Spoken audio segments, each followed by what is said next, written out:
JEE advance 2020 में vector and 3D के पूछे हुए सवाल ही है। तो पहला क्वेश्चन देखते हैं। तो फर्स्ट क्वेश्चन में क्या है कि दो लाइन है L1 एंड L2, दोनों का इक्वेशन यहाँ पे दिया हुआ है, और एक लाइन है L जो कि लाई कर रहा है in the plane containing L1 and L2, मतलब L1 L2 के प्लेन पे ही ये L है, and passes through the point of intersection of L1 and L2, और L1 L2 के पॉइंट ऑफ इंटरसेक्शन से पास कर रहे हैं, और द सेम लाइन L जो है ये बाइसेक्ट कर रहा है acute angle between the L1 and L2। तो हमें देखना है कौन सा ऑप्शन सही है। ठीक है, तो देखते हैं यहाँ पे। तो सबसे पहले हम यहाँ पे पॉइंट ऑफ इंटरसेक्शन निकाल लेते हैं। तो मान लेते हैं L1 पे किसी भी पॉइंट को हम लोग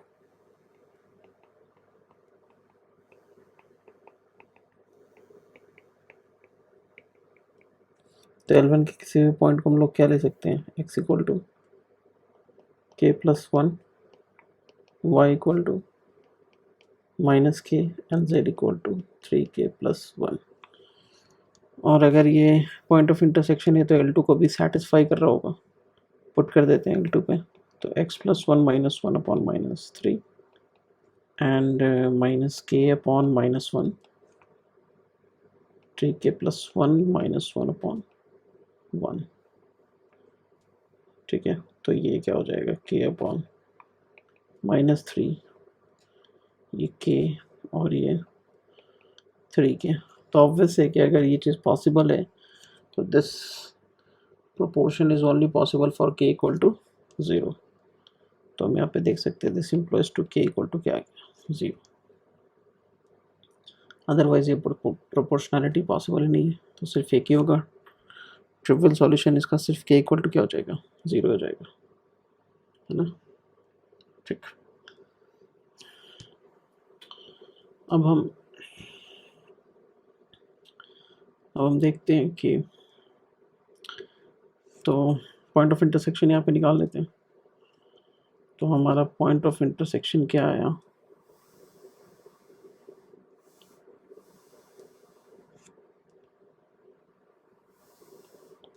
तो जो पॉइंट ऑफ इंटरसेक्शन हमारा आया उसका कोऑर्डिनेट क्या हो जाएगा, k पुट कर देता हूँ, तो x1 y0 and z is also 1, तो 1 o 1 आ गया हमारा।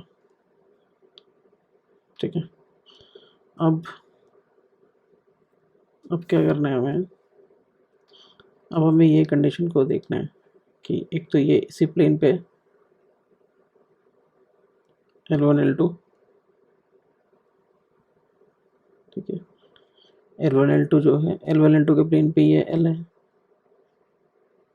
और L जो है वो बाइसेक्ट कर रहा है acute angle between the L1 and L2। तो एक रफ डायग्राम बना रहा हूँ।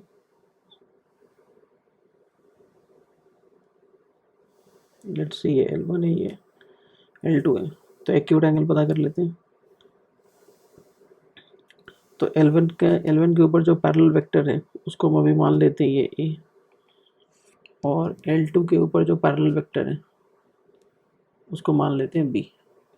ठीक है, तो यहाँ पे A पैरेलल वेक्टर के कंपोनेंट्स को हम ये मान सकते हैं 1 माइनस 1 और 3, तो ये 1 माइनस 1 और 3, और ये जो पैरेलल वेक्टर B है इसके कंपोनेंट्स को क्या ले सकते हैं हम लोग, माइनस 3 माइनस 1 और 1, तो माइनस 3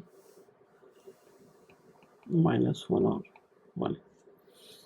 ठीक है, अगर हम A डॉट बी देखो ये जो पैरेलल वेक्टर है ये अभी हमने बस ऐसे मान रखा है, ये मे भी हो सकता है कि इधर को, ठीक है ना, क्योंकि लाइन के पास तो कोई डायरेक्शन है नहीं, तो ये पैरेलल वेक्टर का डायरेक्शन इस तरफ भी हो सकता है और इस तरफ भी हो सकता है। तो हम चेक कर लेते हैं यहाँ पे, तो A डॉट बी निकालते हैं।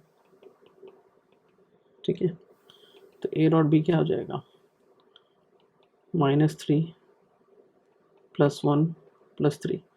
तो हमें वैल्यू से मतलब नहीं है, हमें बस साइन से मतलब है, पॉजिटिव आ गया। तो A डॉट बी अगर पॉजिटिव आ गया तो नो डाउट A और B के बीच में एंगल क्या है, एक्यूट है। तो ये बेसिकली ये एक्यूट एंगल ही है, और इसी की तरफ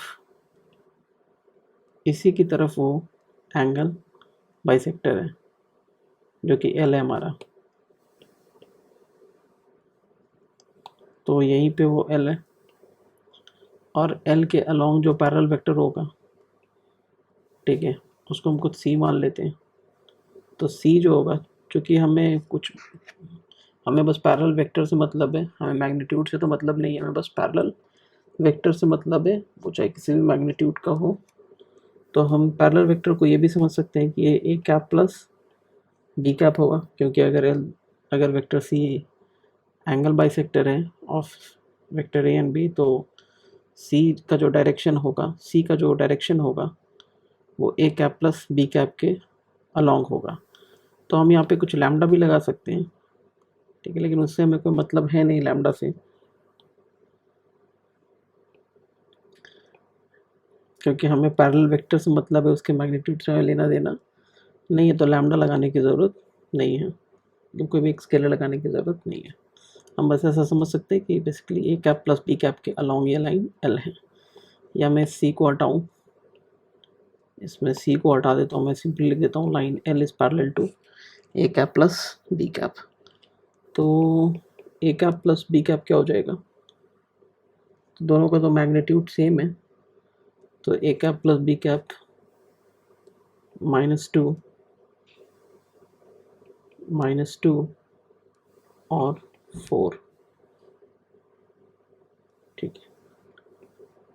और ये जो मैग्नीट्यूड आएगा इसको भी हम इग्नोर कर सकते हैं, क्योंकि हमें तो बस पैरेलल वेक्टर से मतलब है, तो ये मैग्नीट्यूड जो भी आ रहा है √11 इसको भी हम इग्नोर कर सकते हैं। तो एल पैरेलल टू, और ये जो -2 4 है, ठीक है, हम यहाँ से -2 कॉमन भी ले सकते हैं, 2 कॉमन भी ले सकते हैं, मतलब जितने भी कॉमन स्केलर हम उसको बाहर कर सकते हैं। तो ये बेसिकली ये जो लाइन है ये पैरेलल हो जाएगा -1 और 2 के, इवन ये पैरेलल हो जाएगा, माइनस भी हटा सकते हैं, तो 1 1 और -2 के, ठीक है। तो ये जो लाइन इसी के पैरेलल है, ये एल, तो ये जो एल एम -2 है, तो हम यहाँ से देख सकते हैं कि ऑब्वियस है कि इसने ये वाला चूज़ करा होगा सेट डायरेक्शन रेशियो का, ठीक है। तो ये वाला सेट होगा डायरेक्शन रेशियो का, इसने ये चूज़ करा है, ये भी हो सकता है, ये भी हो सकता है, कोई फ़र्क नहीं पड़ता है।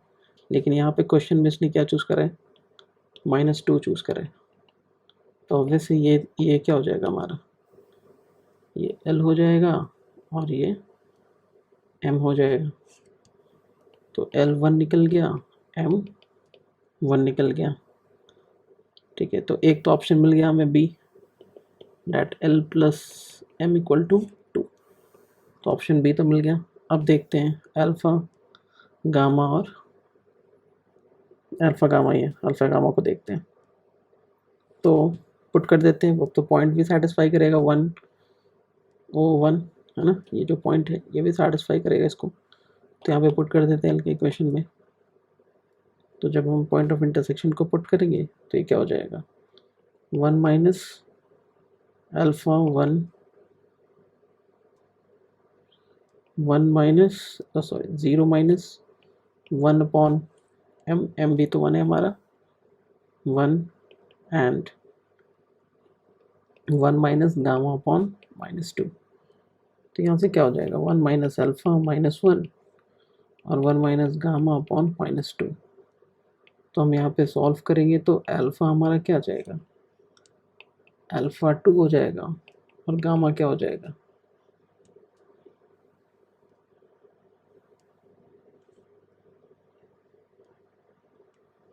गामा 1 हो जाएगा, नहीं,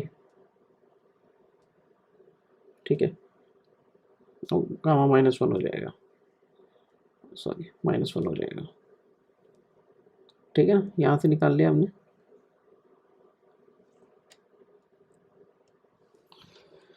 तो अल्फ़ा गामा निकल गया हमारा, तो अल्फ़ा माइनस गामा करेंगे तो क्या हो जाएगा, 2 + 1 3, तो ऑप्शन ए इज करेक्ट।